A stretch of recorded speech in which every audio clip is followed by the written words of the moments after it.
kita pertahankan ketika kita memasuki wilayah kebudayaan dengan pola berpikir dari kiri ke kanan, dari buruk ke baik.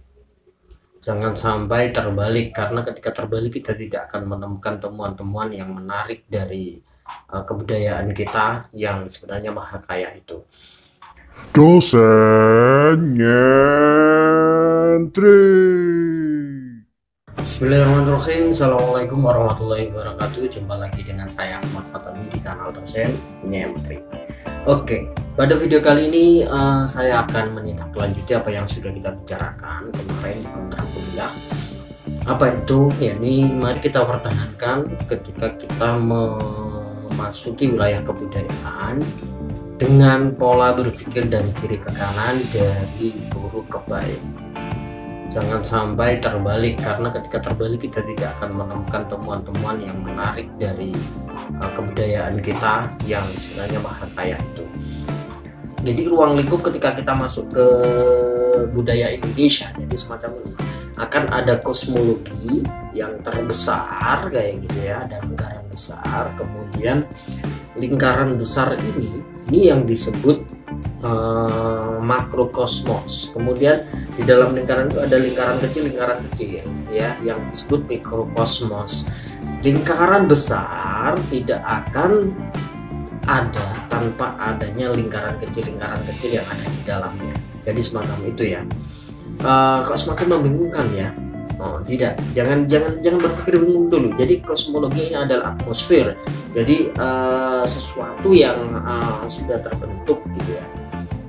Kemudian apa yang membentuknya, ada makrokosmos dan mikrokosmos ya. Jadi kita masuk dulu ke makrokosmos. Makrokosmos di sini seperti apa sih yang dimaksudkan dalam budaya Nusantara di makrokosmos ini? Jadi kebudayaan yang didukung oleh sebagian besar warga dalam sebuah negara dan memiliki syarat mutlak bersifat khas dan dibanggakan, serta memberikan identitas terhadap warganya.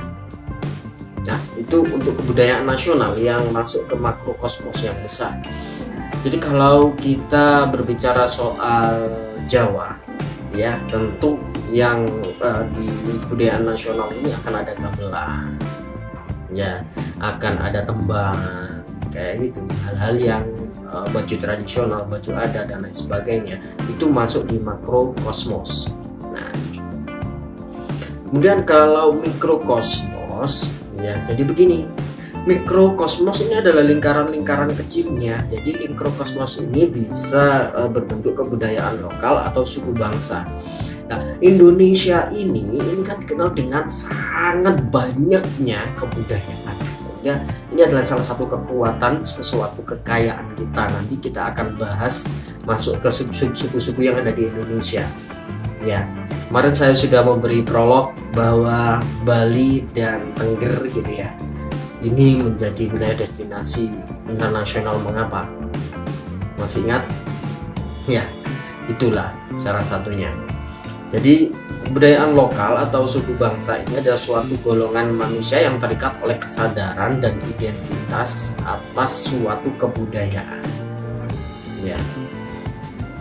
Jadi benar-benar sangat terikat. Jadi kalau kalian ini bertemu orang-orang yang tidak pernah terkontaminasi atau tidak pernah dimasuki oleh referensi-referensi di luar kehidupannya, misalnya orang yang tidak pernah menonton TV, orang yang tidak pernah melihat YouTube, orang yang tidak merasakan khas internet ya, itu mereka pasti kekuatan lokalnya itu sangat besar. Nah, kalau mereka ini kalau dipandang dari kebudayaan yang modern ya, bagaimana sih kebudayaan yang modern? Ya, kebudayaan kita ini orang yang sudah mau memegang handphone, mengakses internet, menonton TV. Itu orang-orang yang tidak mau itu terlihat sangat kuno ya. Coba diingat-ingat, betul enggak? Ya, itu yang dimaksudkan di kekuatan lokalnya. Nah, pernah suatu ketika ketika LPG baru didistribusikan ke Indonesia, kalian kelas berapa saat itu? Masih SD, SMP atau SMA? Lah, pada saat itu ada beberapa daerah yang tidak mau menerima bantuan pemerintah berupa LPG 3 kilo. Salah satunya mana? Tengger. Tengger menolak mentah-mentah bantuan itu. Ya, bener. Loh, bukannya dibantu itu malah enak. Iya, secara logika begitu, tapi kenapa orang-orang Tengger itu menolak? Tahu alasannya? Ya. Nah ini loh, ketika sebelum saya jelaskan ya, saya kembalikan lagi bahwa sesuatu yang tradisional ini memiliki kekuatan, ya kan? Memiliki kekuatan yang benar-benar adaptif dengan lingkungannya, dengan keterikatan kesadaran mereka.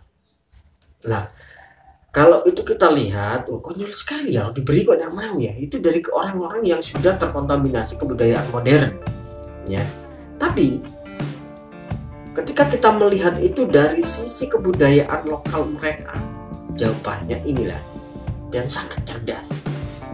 Ya, mereka menjawab kalau saya menggunakan LPG itu tidak bisa hanya dengan satu LPG, tetapi butuh dua. Kok dua? Satu untuk memasak, satu untuk menghangatkan badan. Mengapa? Karena di Tengger itu, karena di daerah pegunungan sangat dingin, ya. Tapi kalau mereka menggunakan kayu bakar, ya kan? Kalau mereka menggunakan kayu bakar, mereka bisa melakukan dua aktivitas sekaligus. Yang pertama masak, yang kedua untuk menghangatkan tubuh. Mereka lebih hemat. Nah, kemudian dari pemerintah itu yang melakukan riset itu jadi bilang begini, loh, kayu bakarnya dari mana? Dari hutan. Berarti kalian akan mencemari, akan merusak ekosistem hutan. Nah, dijawab, kita turun temurun dari nenek moyang kita menggunakan kayu yang ada di hutan.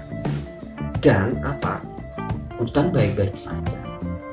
Tapi ketika ada modernitas, ada kendaraan masuk ke Tengger, ada kendaraan masuk ke Bromo, ada pemerintah masuk ke Bromo, ada orang-orang yang berkepentingan masuk ke Bromo, Bromo menjadi liar. Pembalakan hutan, kayu ditebang, itu bukan kita, kata mereka. Itu adalah orang-orang atau oknum-oknum yang tidak bertanggung jawab, yang mengatasnamakan kekuasaan tertinggi negara. Kalau kita mengambil kayu, walaupun kita memotong pohon yang banyak untuk rumah, kita tetap menanam. Tapi mereka hanya menebang, mengambil kayu-kayunya, dia jual, dan mereka tidak peduli. Nah, bedanya dengan orang-orang Tengger, kata mereka mengambil seperlunya untuk kebutuhan mereka, buat rumah, buat masak, dan buat bangunan-bangunan yang lain. Tapi mereka tetap menanam kembali. Ya, jadi logikanya begitulah. Sekarang LPG kita tarik ke kekinian. LPG ini 17,5. Ada yang 18 dan lain sebagainya. Nah, itu satu. Kalau dua berarti berapa? 35.000 kalau dengan net 17,5. Nah, itu berarti dalam satu minggu orang Tengger harus mengeluarkan 1 minggu 35.000. Kalau di hutan tidak. Nah, itulah jawabannya. Ya, jadi itu adalah kekuatan sebenarnya kalau dilihat dari kebudayaan mereka sendiri. Ya, itu. Jadi kalau contoh-contoh yang lain, kalau di Bali itu ada bebek, di Jawa ada tingkepan, kemudian kalau kita ke Betawi ada ondel-ondel, kalau kita ke Madura ada karapan sapi dan lain sebagainya dan lain sebagainya. Itu adalah mikrokosmos yang membentuk makrokosmos yang dibaca oleh orang secara global, baik nasional maupun internasional. Ya, jadi itu dulu yang bisa saya jelaskan tentang ruang lingkup kebudayaan. Ke depan kita akan membahas itu lebih detail, masuk ke kebudayaan Jawa, Bali dan lain sebagainya. Oke, cukup sekian. Jika video ini bermanfaat, jangan lupa tekan like. Ya, jika ada yang kurang jelas, maka langsung saja ketik di kolom komentar. Dan jangan segan-segan membantu saya untuk mengembangkan channel ini, untuk mengembangkan kanal ini dengan cara subscribe dan nyalakan tombol loncengnya. Oke, cukup sekian dari saya. Saya akhiri, wassalamualaikum warahmatullahi wabarakatuh. Jumpa lagi dengan saya Ahmad Fatoni di kanal Dosen Ngerti.